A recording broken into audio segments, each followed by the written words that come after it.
time, LA Weekly had heard about us.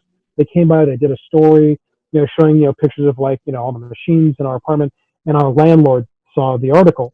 And he's like, no, I don't think so. And it turns out it's like a grow operation for chocolate all of a sudden. Yeah, you can't run a business from your apartment. And we had totally not known about that.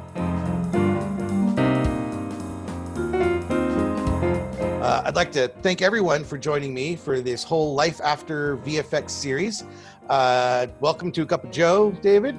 I'd like to introduce David Menkes. In his former career, he was a VFX professional. His work goes all the way back into the early 90s. Sorry to date you there, buddy. And David is a great example of, after many studios and many shows and doing the VFX lifestyle, you dropped everything and decided to go into being a chocolatier. David, why don't you tell us how you got started in visual effects? Gosh, so back when I was 5 years old, my dad took me to go watch A Neverending Story. Now, before the movie started, if you remember, that was a TriStar release. And I remember that because they had the Pegasus and it leaps over the TriStar logo and it sprouts its wings, right? It's obviously just, painted in. But I was 5 years old and I sat in the theater watching that. I'm like, how did they do that? And I could not let it go. It was bugging me. I'm just like, they put wings on a horse. And it was like hopping over. How did they do that? And I couldn't let it go. And around that same time, my stepdad actually was kind of a movie buff, and he had bought this book called The Art of Special Effects. And I think it came out in like 83, 84. And around that same time, I think it was 85, ILM came out with their book, The First 10 Years. Right. So I stole these books, I had them in my room, and I was like flipping through them, like going through all the different departments, matte painting and effects and optical printing. And I'm just like, people do this for a living? Like, this is so cool. So I always knew I wanted to work in film, and I never was interested in like acting or anything else. I really wanted to do something technical on the computer. My parents, I was spoiled. I had an Apple IIc when I was, I think, 6. So I'm kind of dating myself there a little bit, but I just fell in love with the idea of just, dorking around with like Apple Basic and just trying to figure out, how to do different functions. So I started off more on the programming side. My interest very quickly went from code over to the artistic side. So I was interested more in kind of like modeling and lighting, and, texturing, shading, things like that. So kind of fast forward a little bit to when I was 18, this new school opened up in Hollywood called Noman. And funny enough, my mom, she saw an article about it in the LA Times, and she's like, this is right up your alley. You should totally check this out. So we went down there and we checked it out. And I remember, meeting with Alex Alvarez and Darren Crumwitty, and we saw a demo reel for Alias Wavefront's Power Animator. Which they showed Fifth Element. So they showed the Fifth Element, digital domain, obviously, and I was just, my mind was blown. I'm like, this is exactly what I want to do. But I was one of the first 15 students at Noman back in 1997. I have a daughter, and we actually went to an open house there last year. And how crazy would that be if my kid ended up going to the Noman where I ended up going? It's just like, that'd be insane. We're all on SGI. I think there were O2s. Mm-hmm. I was playing around with Power Animator and just like, I took like an intro class. It was like, modeling, texturing, lighting, everything. And I realized that I loved lighting. Like that specifically is what I really wanted to do. So around that time, I was smoking weed on the roof with Darren. And he's like, I think you're pretty good. Would you be interested in getting an internship, at this little game studio over in Pasadena? It's called Kronos Digital Entertainment. I'm like, yeah, please, that'd be great. So I got hired at like $10 an hour. I did it because I figured, I'm learning on the job, and this is something that I would never do now. But I'm an 18-year-old. I want to learn. And over there, we're using SGI Indies and Indigo 2s, if you remember those. Oh, I do. I had to move a lot of them. Yeah, and the whole render farm was like 10 machines. Like that was the entire thing. 320 by 160. Those were our renders back then. And we blew them up onto a TV. It was all like grainy and awful. I got an opportunity to go down to Midway Games in San Diego, where I worked in the cinematics department for 3 years. And around that time, I had heard there was a studio in LA called Blur, and they asked if, I could go and work there. And so I didn't know 3D Studio Max at all. So I went up to Venice and ended up working there. And around that same time, the Orphanage was starting work on Day After Tomorrow. It's 2003, so I'm 24 at this point, and that was the only studio that I knew of that was using Brazil RS, for rendering, in addition to 3D Studio Max. So I put in my notice. I went up there, and that was my first really big movie. I had kind of helped out here and there a little bit at some other studios over the years, but as far as my first credited film, it was Day After Tomorrow, and I got a chance to work on some really, really cool sequences. And I don't know if you remember, there was a matte painter, Michael Pangrazio. He was working on Hellboy, but he also did a couple matte paintings for Day After Tomorrow. And this is a guy who, in his little office, had a 6-foot wide painting. It was his matte painting of Nepal from Raiders in his office. And I was just like, oh God, I want that, please. So it was so cool just to be able to work with, really phenomenal people like that. After that, I ended up going to Sony. I worked on Polar Express. I got a chance to work with some really talented people there. And just kind of fast forwarding a little bit more, I kind of hopped around a little bit. I went to, Disney. I ended up going back to the Orphanage for, I think it was Die Hard. I got a chance to work on that. And then I went to London, worked on a few shows over there, came back, worked at IMD. And then went back down to Sony. Then I went to DreamWorks and then back to Sony. And so now you've worked at Disney companies, multiple Disney companies. You've worked at Sony. You've worked at DreamWorks. I mean, you went from the Orphanage, which was in and of itself, looking back, quite a pioneer in visual effects. There's another Life After VFX interview I just did with Aaron Finger, which is also should be online by the time this one's online. The Orphanage really was an epic place. And after all of that, after working in what is probably 10,000 artists' dream jobs, you decided to switch gears, and you can tell in the background there you're not in a visual effects shop today. Right. What got you to pivot to chocolate? That's a big change.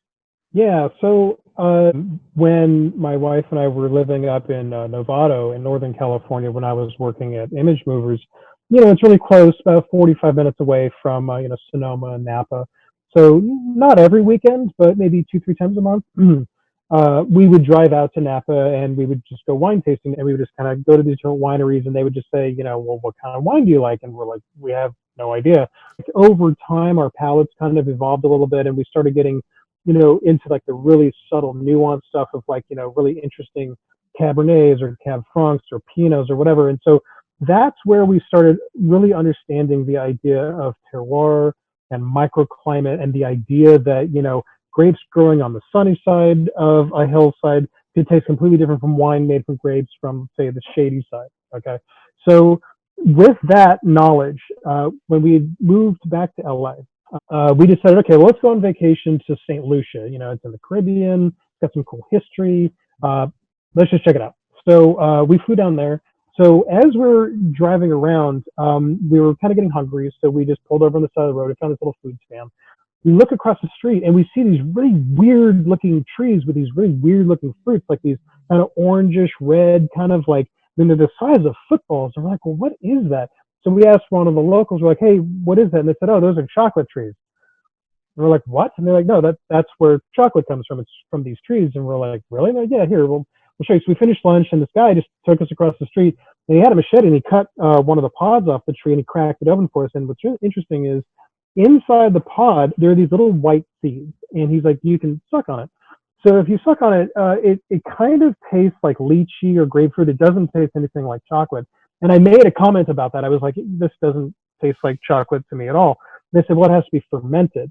So this guy took us a little bit further up this hillside and showed us what's known as a fermentary. So basically, just imagine giant wooden boxes about 4 feet by 4 feet by 3 feet deep, with maybe 200-300 pounds of beans in them. And we noticed when he took the lid off of one of them that that white kind of stuff that was on the surface had kind of turned transparent and had actually gone clear. And so it kind of revealed this kind of brownish tan color of the seed underneath. And at that point, it starts to smell a little bit like chocolate. And we were asking the guy, what's the deal? How do you actually turn that into chocolate? And he said, well, once it's done fermenting, you have to dry it. And then the seeds actually go from purple to brown. And then you roast them, and that's where the chocolate flavor comes from. We're like, oh, that's really cool. So we weren't really thinking about chocolate one way or the other. We just thought it was really interesting that we saw that. But it turns out where we were was called the Rabot Estate. So it's the oldest single continuously operational cocoa plantation in the world. I think it was established in like the 1740s. And it's still in operation today. A cheese shop in Westwood that we had heard about. So we drove over there and we went inside this cheese shop and they had a really huge selection of chocolate. And we asked them, we heard that, there's this idea of like single origin where like the cocoa beans are from like one place as opposed to another and it like has a unique taste. So they gave us I remember now, it was a Bonat, sorry.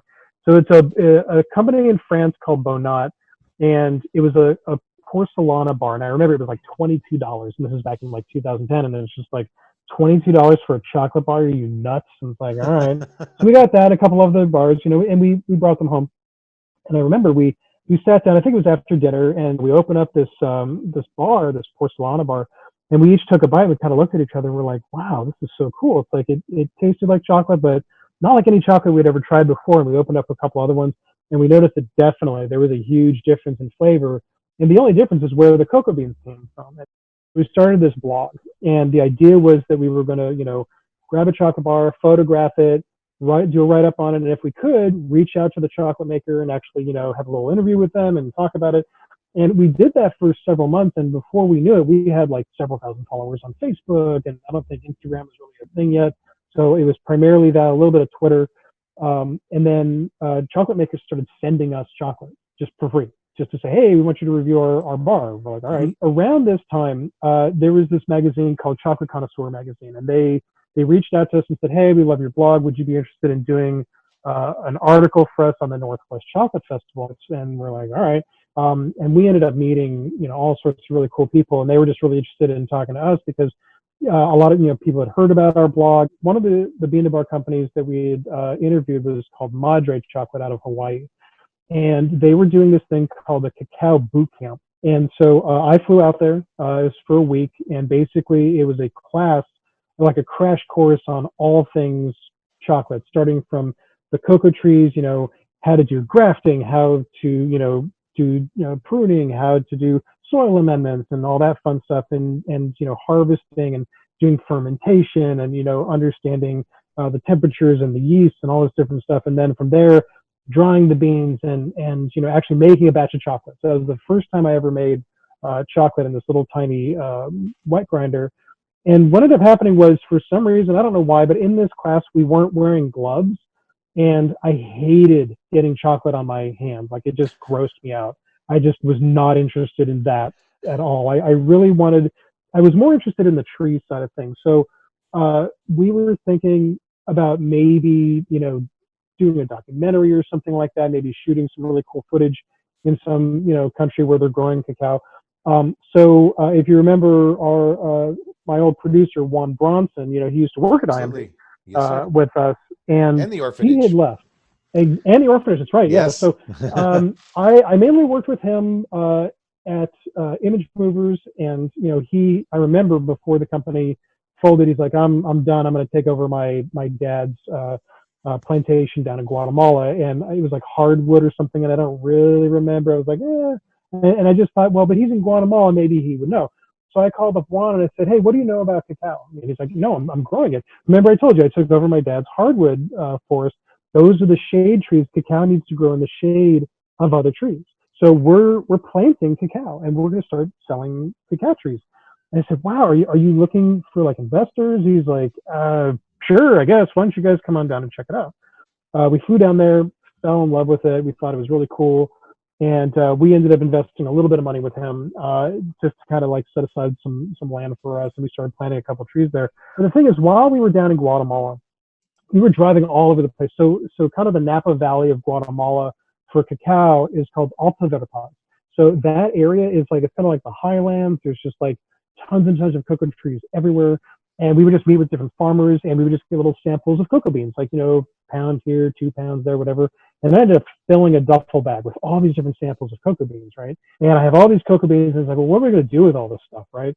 So one of the first things we did is we went online and we found a machine that could crack the beans. And so we ordered one of those, and then buy a little $150, Indian wet grinder. It's like a spice grinder. Started making like little tiny batches, literally like 10, 12, 15 bars of chocolate at a time. So at that point, I had a little cubicle, and my cubicle just became completely filled with chocolate bars. And everyone started calling me Chocolate Dave, because there's just chocolate everywhere. And so what ended up happening was people kept hanging around my desk like all day long. So I eventually got called into HR, and I said, look, it's great that, you've been socializing with everyone, but it's becoming a distraction. Your entire floor is like kind of going nuts over chocolate. Can you maybe set aside a time, maybe like on your lunch break that people can come by and taste chocolate. And I said, that's a really good idea. So I actually started the DreamWorks Chocolate Society. And so what we did was every week after lunch on Mondays, everyone would throw in $5. And, I'd have 6 different bars. We would do a blind taste testing, and I would make little tasting sheets and print them out, and people had to reserve their slots. I knew how many people there'd, be there. And we would sit down, we would blind taste 6 different bars. We'd write down our notes. And at the end of that, we would kind of do the big reveal. Okay, number 1 was from such and such a company. Number 2 was, this origin, so on and so forth. We were doing our blind tastings, and I finally decided, okay, I'm kind of happy with one of these batches. Let me sneak it in. So we actually taste tested one of our bars with this group. Now, and people were like, hey, what was number 5? That was really different. And I said, oh, well, I made that. And I said, oh, that was terrible, actually. I'm like, oh, shoot. So again, this is a chocolate group at DreamWorks. People who, for the last year or two, have been literally tasting the best chocolate bars in the world. So we had, pun intended, a very high bar that we had to hit, right? So what ended up happening was after about maybe 6 months, we just kept trying, just kept sneaking a bar in there and not telling anyone that it was ours. And after about 6 months, I remember people were like, hey, what was number 3 today? And I said, oh, I made that. And they said, that's actually really good. Can we buy a bar? And I'm like, I don't know how much to charge for a chocolate bar. We hadn't even thought about it yet. LA County actually has this thing called the Cottage Food Operations Permit. And it turns out that in 2014, for the first time, they allowed ground chocolate as a food that you can make at home. And as far as we know, we're the very first ones to use that permit to make bean-to-bar chocolate. And so we can legally sell. We couldn't sell in stores yet. So we were just selling at DreamWorks. But if you think about it, it's a campus of 1,500 people, all who make a fairly decent living. So word gets around like, hey, one of these folks who works here is selling chocolate bars. It was pretty good. So we ended up selling basically every bar that we made. At that point, we knew, okay, this isn't just going to be a hobby. There's something to this. People are kind of getting onto this. And I think it was 2015 at this point. And Sony said, hey, do you want to come back? And Sony was right down the street. And I said, yeah, because that'll shave 2 hours off of my commute every day. And that gives me 2 more hours to make chocolate. Plus, it gets me a whole new audience for our chocolate at a different studio. Sony had basically moved a lot of their operations up from Culver City to Vancouver. And so the question was, do we move up to Vancouver? Do we stay down here? What's going on? Okay, let's do this thing as an actual business. So that's when I had basically stopped working full-time doing visual effects and getting into chocolate. Now at this point, we're working out of our apartment. LA Weekly had heard about us. They came by, they did a story, showing, pictures of all the machines in our apartment, and our landlord saw the article. And he's like, yeah. And he's like, no, I don't think so. And it's like a grow operation for chocolate all of a sudden. Yeah. And the thing is that, we didn't realize this, but it was in our lease. You can't run a business from your apartment. And we had totally not known about that. 4 blocks south of our apartment was this little bakery. It's like this shared kitchen that it was like a bakery that had gone out of business, and they had turned it into a shared kitchen, and every person kind of got their own station. The owner of the building was just like, look, I'm kind of done with all this. Do you guys just want to buy it? And we're like, yeah, okay, sure. So we basically took our life savings and we bought the kitchens. The summer of 2018, we decided, okay, it's now totally our spot, but we need to kind of redo the interior because it was set up as a bakery, not as a chocolate factory. And for a chocolate factory, you need very specific layouts. You need a room that's kind of hot. For the grinders, you need a room that's kind of cold. Construction would be 30 or 40 grand. And we really didn't have that much cash. So around that time, Sony was like, hey, do you want to come back and work on I don't even remember which films it was now. It was like, it was Smallfoot or Spider-Verse? Smallfoot and then Spider-Verse. Yeah. Okay. So those two films basically paid off the construction. And so that was the most difficult year of the last 5 or 6 years easily, because I'd get up at 7, I'd come in here, I'd work till about 8:30 or 9, I'd go to Sony, I'd work there till noon, come back here at like 12:15, work until sometimes 1 or 1:30 or 2 or 2:30, a little bit long of a lunch break, and then go back, work at Sony until like 7:30, 8 o'clock at night, come back here and work until 1 or 2 o'clock in the morning, sometimes later. And this went on for about 8 months. It was brutal, and that helped finance our expansion, plus to do the build out of our retail area, because we wanted to be able to open to the public. So when I was done with Spider-Verse, Sony was like, "Well, we don't know if we'll have anything for you immediately." I'm like, "No, I'm good." Like by the end of 2018, that was kind of the end of CG, visual effects, and now it's just chocolate. So it was never a decision for me to say I am done with visual effects, or oh, I'm now making enough money to just do chocolate. It was more like I'm too busy. I can't keep working at Sony, and that project ended. So I'm just going to do chocolate. And to be fair, there's just not a lot of foot traffic where we are, so our rent's actually not that bad. But what we realized was everyone, who would come into our store would keep kind of peeking in the back and like, well, what's going on back there? What are those machines? That's so cool. I'd love to do a tour sometime. And what we realized is that people kind of wanted to taste their way through the process. So, we would start at the very beginning. And remember, I was talking about the Cocoa Pods with the that white stuff on it that kind of tastes like lychee. We actually were able to get that stuff bottled from some folks in Ecuador. And so we actually started the tour. You got a chance to sample that cacao pulp. Then we would go into the production area. You got to taste the cocoa nibs, and you can taste the liquor, which is chocolate without sugar. Then you could taste it as a 70% dark. And then we would come back up in the retail area and sit down and do a tasting of 8 different single origin chocolate bars. They've just tasted a bunch of chocolate. They know exactly which bars they like or don't like. They're surrounded by the bars they can pick out, right? So we were charging like $10 per person for a tour. And then people would buy, $80, $90, $100 in chocolate at the end of the tour. To me, one of the most rewarding things that I've seen in the last almost 7 years of doing this is when someone comes in for the first time. They've never tried a chocolate before. They've never tried peanut butter chocolate before. They're used to Hershey's or C's or whatever. And they taste something, and they taste a couple different bars, but they find that one that just makes their eyes light up, and they say, I had no idea chocolate could taste like this. And they become like a lifelong customer. With COVID, we couldn't do tours anymore. So like overnight, we had to kind of shut everything down. And what we did was we kind of redirected our focus to selling our bars online. We were actually making as much money selling online as we were doing all the tours. So we actually didn't lose anything. And one of the things we started doing about a year ago was we started making ice cream using our own chocolate. And everyone kept asking us like, oh, I'd love to get a pint to go, as opposed to, we were selling scoops. And people were like, oh, I'd love to get a pint. I'm like, so we just, went out and bought a bunch of little white containers. I just made some labels, made ice cream, stuck them in the pints. And we sold more ice cream than chocolate over the summer.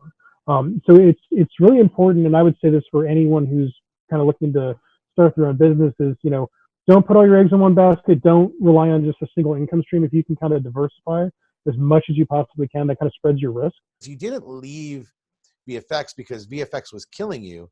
It was more that your passion for chocolate grew bigger than your passion for making movies. Is that safe to say? Also, the fact that it was very clear that the work was moving, out of the country. And, we already lived in London for a year. We loved living in London. It was a fantastic city. I mean, I would go back to England in a heartbeat, except for the fact that they didn't pay overtime. It's really interesting that your journey is a little different than some of the VFX artists who sort of hit their wall and say, like, I'm just going to go make bagels. I'm done, or I'm going to go be a dog walker. I've seen all kinds of exits, bartender, a million different directions. Now, to folks who might be pursuing their passion, do you have any thoughts or advice in support or caution them against pursuing their passion? So, I would never, ever, ever, ever recommend getting into food. Don't do it. Just don't do it. Between the inspections, Oh man, the inspections, the licenses, the fees on it was the night before um, uh, Valentine's Day, and I had just made like I don't know how many chocolate covered strawberries I made. I think I made a couple hundred or something. I spent hours on it. I got them all put aside. They were all like chilling overnight. I came back the next morning and the compressor in the walk-in had failed.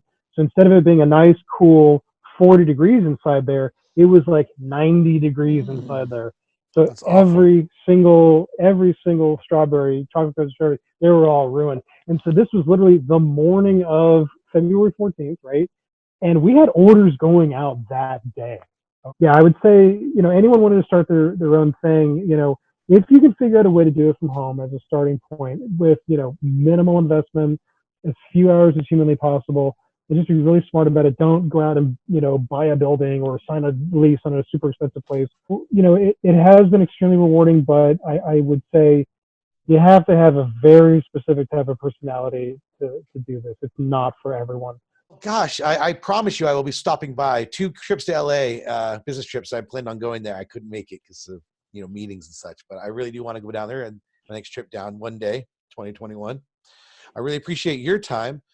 And one last thing, do you still not like to get chocolate on your hands, or are you okay with getting chocolate on your Yeah, hands now? so no, I can't. I still can't stand it. So I wear gloves all the time. We go through boxes and boxes of freaking gloves all the time. Yeah, no, because the problem is it gets under your fingernails and it gets It's into okay. the creases of your knuckles. I can't stand that. No, Oh, that's I so wear cute though. gloves. Being of all the places to be working, and you can't get chocolate in your hand. That's just Nope. sweet. Congratulations to you both. Thanks for your time here with Cup of Joe and doing this little series on the web. And I'll make sure to include links to your business down here. I encourage anyone in the LA area, or if somebody wants to look into the mail order business, however, check in with these folks and try it out. I've seen them get the awards. I'm really eager to try the chocolate. I Awesome. look forward Cool. to seeing you in 2021. I expect to get down there again. Thank you very much for your time, and have a great night, David. All right. Thanks for having me. Appreciate it. Yeah.